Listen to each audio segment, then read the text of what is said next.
하루의 시작을 함께 드립니다. 오늘 하루도 함께 주셔서 너무 감사드립니다. 수련회를 다녀온 후에 목이 좀 쉬었었는데 지금 너무 좋아져 하나님께 참 감사를 드립니다. 오늘의 말씀은 한담하는 자와 그것을 숨기는 자 이렇게 말씀 나누도록 할 텐데요. 오늘 특히 한담이라는 단어가 들어가 있어요. 이렇게 오해할 수 있습니다. 목사님 그 한담이 아니라 헌담 아닐까요? 이렇게 물을 수 있어요. 같은 말인데요. 조금 다른 뉘앙스를 가지고 있습니다. 그래서 오늘 말씀 나오는 것은 잠언서 11장 13절 말씀입니다. 두루 다니며 한담하는 자는 남의 비밀을 누설하나 마음이 신실한 자는 그런 것을 숨기느니라 했습니다. 잠언은 종종 이처럼 비밀 누설과 침묵에 대한 메시지를 우리에게 주고 있습니다. 잠언은 지혜서라고도 하고요. 잠언서가 가지고 있는 특징 중에 하나는 삶의 지혜입니다. 삶의 지혜가 그냥 지식으로 끝나는 것이 아니라 하나님의 사람으로서 또 하나님의 백성으로서 지혜로운 삶을 살아가는 자들, 특별히 세상과 짝하고 살아갈 때 세상 가운데서도 지혜로운 지식을 가진 자의 의미에서 잠언은 지혜서다라고 말하기도 합니다. 그랬을 땐 비밀 누설과 또한 침묵에 대해서 우리가 설명해 줌을 통해서 침묵이 하나님의 사람으로서 참 덕목 있는 사람이다. 이렇게 표현하고 있고요. 잠언 종종 몇 가운데서도 침묵하는 것이 참 현명한 것이다라고 말씀해 주고 있습니다. 오늘 말씀도 마찬가지죠. 침묵의 의미가 있게 되는데 그에 앞서는 한담이라는 단어를 말씀 함께 풀어가야 될 것 같습니다. 한담이라는 단어는요. 한자로 한가할 자 한자 그리고 담자는 말씀 담자입니다. 그래서 한가하게 심심하며 말을 나누는 그런 이야기인데요. 다른 말로 말하면 주절주절 그냥 편한다고 말을 한다는 것을 말합니다. 그 편한다고 말하는 것에 앞서서 앞에 보면 두루 다니며라는 말씀이 있죠. 그 두루 다니며라는 말씀과 함께 한담이라는 단어가 연결되어서 이제 헌담이 될 수 있습니다. 우리가 이제 쉽게 사람들에게 편하게 말하는 사람이 있습니다. 이 편안하게 말한다는 것이 참 좋은 건데요. 다른 말을 말하면 다른 사람들에 대한 이야기 또 상황과 환경에 대해서 아주 쉽게 얘기함을 통해서 상대방의 상처가 된다든지 누군가의 잘못을 드러낸다든지 또 본인 이야기를 이렇게 푼수처럼 듬벙듬벙 이렇게 편하게 얘기할 때 말의 실수가 있을 경우가 많습니다. 이런 경우를 우리가 말할 수 있습니다. 한담은 이처럼 두루다니면서 그냥 편하게 얘기하는 건데 그것이 중요한 단어, 중요한 이야기까지 상대방의 상처나 누군가의 중상모략이 될 수 있고 이간질이라는 이런 이야기들을 편하게 얘기한다는 거거든요. 우리는 종종 그런 거 많이 보잖아요. 그래서 한담한다는 말은 그것이 있는데요.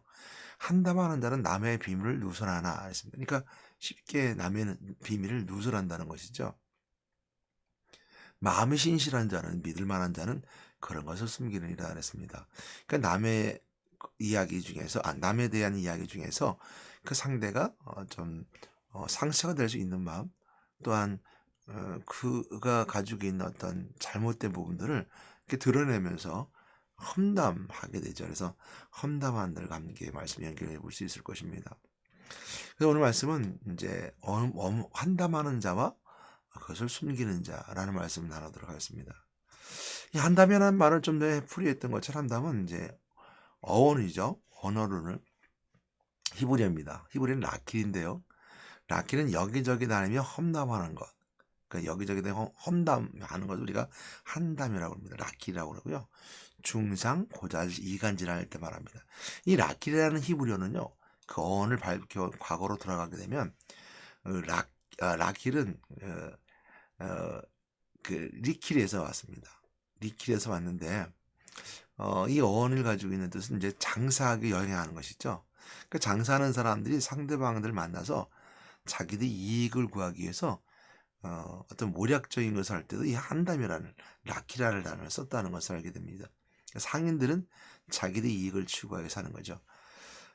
그래서 우리가 이간질한다, 중상모략한다라고 했을 때 그 중상모략이 되는 것은 뭐냐면 한담한다. 즉 두루 다니면서 그냥 편하게 얘기하는 것 같지만 자신의 이익을 얻기 위해서 자신의 이득과 상대방을 손해보게 하기 위해서 그래서 자기가 장사를 할 거 아니에요. 이런 상인의 어떤 기질이 담겨 있다는 걸 알게 되죠. 그래서 한담한다는 말 속에는 이처럼 이간질하다는 말이 들어가 있는 것처럼 우리 사람들이 이간질하는 경우가 있습니다. 물론 그 사람에게는 말을 전할 때는 한담한다는 속에는 상인의 어떤 모략과 계략이 더 많이 들어가 있다보다는 편하게 얘기하는데 그 얘기하는 속에 비밀이 누설한다는 것이 더 맞는, 더 치중되어 있는 메시지 같아요.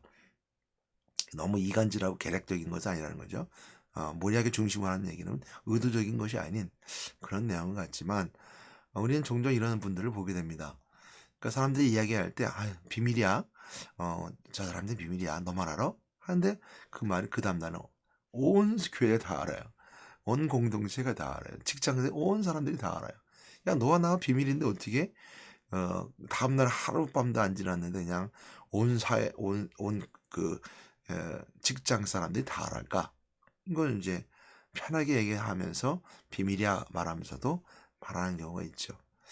물론 이제 그 속에는 어떤 악의적인 것이라든지 어떤 이득을 취한 것은 없을 것 같아요. 그냥 이렇게 편하게 얘기하고 말하기 때문입니다. 제가 그런 적을 들은 적이 있어요. 이런 얘기를 들었는데 뭐냐면요. 직장 생활하면서 또한 친구들끼리 서로 이제 상대방을 험담하는 거, 친구를 험담하는 거, 뒷담화라고 그러죠. 뒷이야기하는 것이 없으면 얘기거리가 없다는 거예요. 방금 사람들은 이야기거리가 없습니다. 물론 예수 믿는 사람들은 할 얘기 많죠. 예수를 그리스도를 믿는다는 믿음의 이야기라든지 하나님과 함께 했던 경험된 그 체험된 얘기라든지 하나님과 역사하셨던 이야기 이런 것들 이야기하면 얼마나 좋겠습니까? 근데 이제 세상 사람들은 직장 얘기하고 싶지 않아요. 그 직장에서 업무적인 얘기하고 싶지 않으니까 밖에 나와서는요.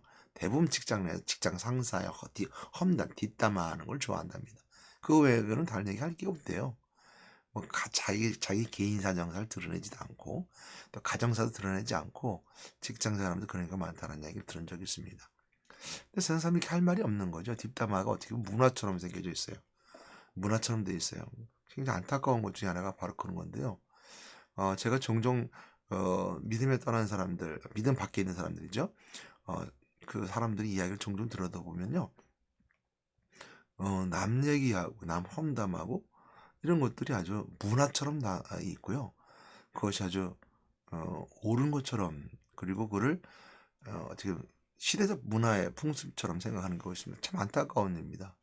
예를 들어서 이런 얘기 있어요.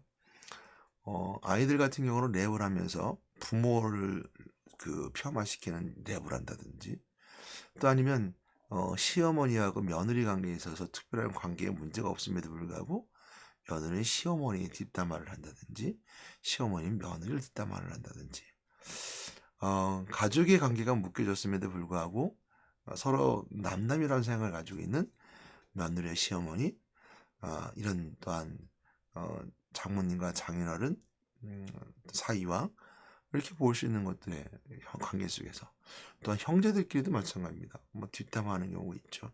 그것이 이간질이 되고 가정에 문제가 되는 경우를 종종 보고 사회적 문제가 되는 걸 보게 되죠. 그래서 추석이나 명절 기간 되면요. 형제들끼리 싸우는 일은 바로 그것에 있어요. 중간에 중개 역할을 해야 될 부모님이죠. 아버님이나 어머님이 그 역할을 못하게 되면 또 부족하게 되면 형제끼리 싸우게 되고 다투게 됩니다. 1년에 한 번 모이게 되는데요. 물론 그들 중심에서 예수 그리스도의 그 믿음이 있다면 하나가 될 수 있는 거죠. 그것이 굉장히 안타까운 부분들이 하나입니다. 그래서 우리가 오늘 마음이 신실한 자는 그런 것을 숨긴다라는 말씀, 숨기는 자의 모습을 보게 됩니다. 침묵이죠. 상대방의 단점을 알아요. 또 상대방의 상처를 알아요. 그러니까 침묵해 주는 겁니다.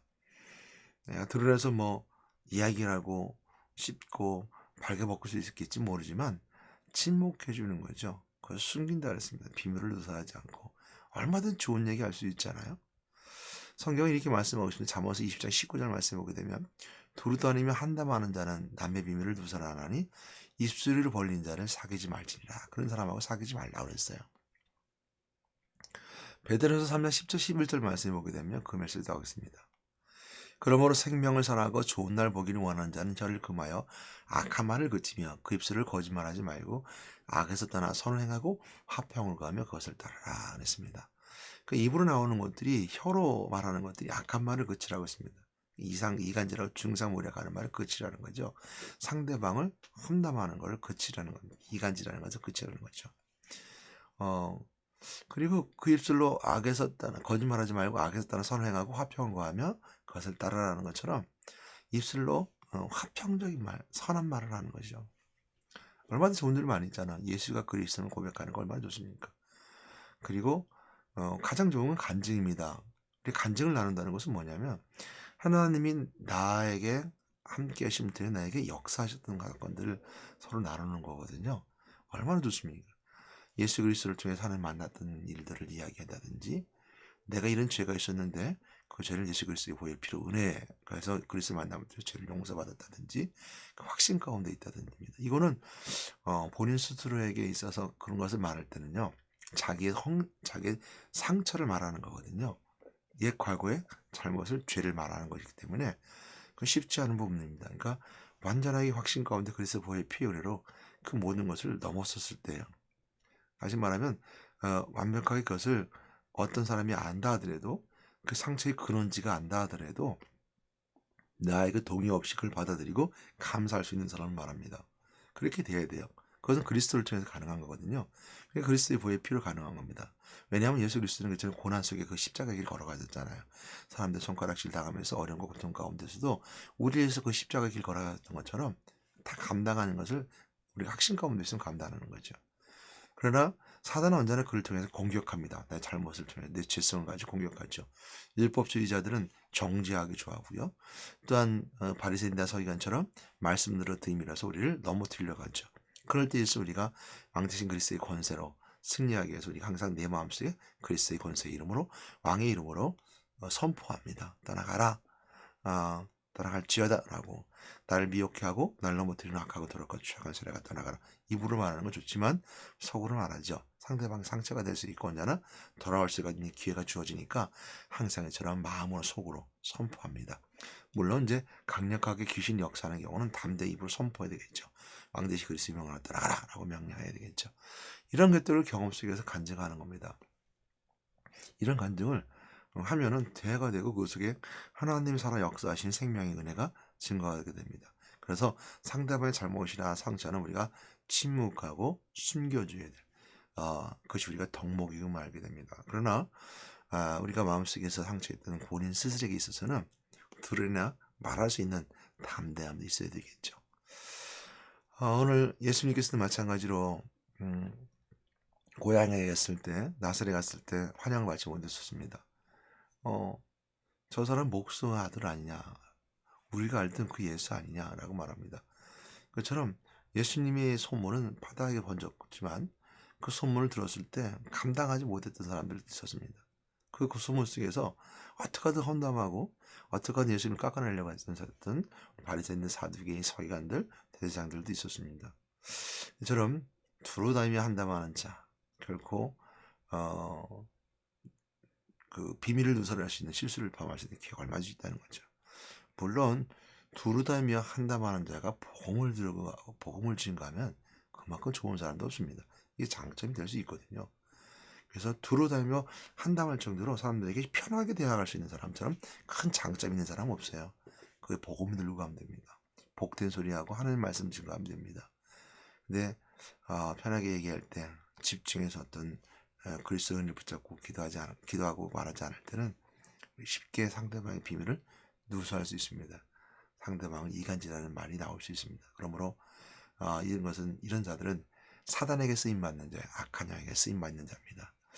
그러므로 성령의 이끌림 받아서 말씀에 따라 살아가며 하나님의 계획하심 속에 하나님의 이끌림 받는 우리 저와 여러분 되어야 될 것입니다. 오늘 좀 목이 쉬어가지고 그래도 많이 좋아졌습니다. 수요일날 돌아왔는데요. 목금 이틀 되면서 이렇게 3일째 돼서 이렇게 목이 좋아요. 너무 감사하고요. 하나님의 은혜 가운데처럼 모든 것도 치유해주시는 하나님의 은혜가 있어서 제 목도 쉽게 나은 것 같습니다. 내일 모레는 더욱더 좋은 시간 되고요. 오늘은 거룩한 주일입니다. 제가 어제 올리지 못했어요. 오늘 주일 아침에 올립니다. 여러분도 오늘 거룩한 주일날 은혜 되신 여러분 되시기 바랍니다. 오늘 하루도 온전하게 오늘 전체를 하나님께 온전히 드림을 통해서 하나님 영광 돌리는 여러분 되시기를 주님의 이름으로 축복하고 권면합니다. 하나님 감사합니다. 우리가 이렇게 두루 다니며 한담하는 자, 복음을 들고 한담하는 자, 복음을 들고 복음 전하는 자, 두루 다니는 자 있으면 얼마나 좋겠습니까? 그러나 한담하는 자는 속에는 편하게 생각하고 쉽게 생각함을 통해서 상대방을 이야기할 때, 사람들이 얘기할 때 비밀을 누설하게 되는 이런 실수를 범할 수 있고 또 그런 기회가 많이 주어집니다.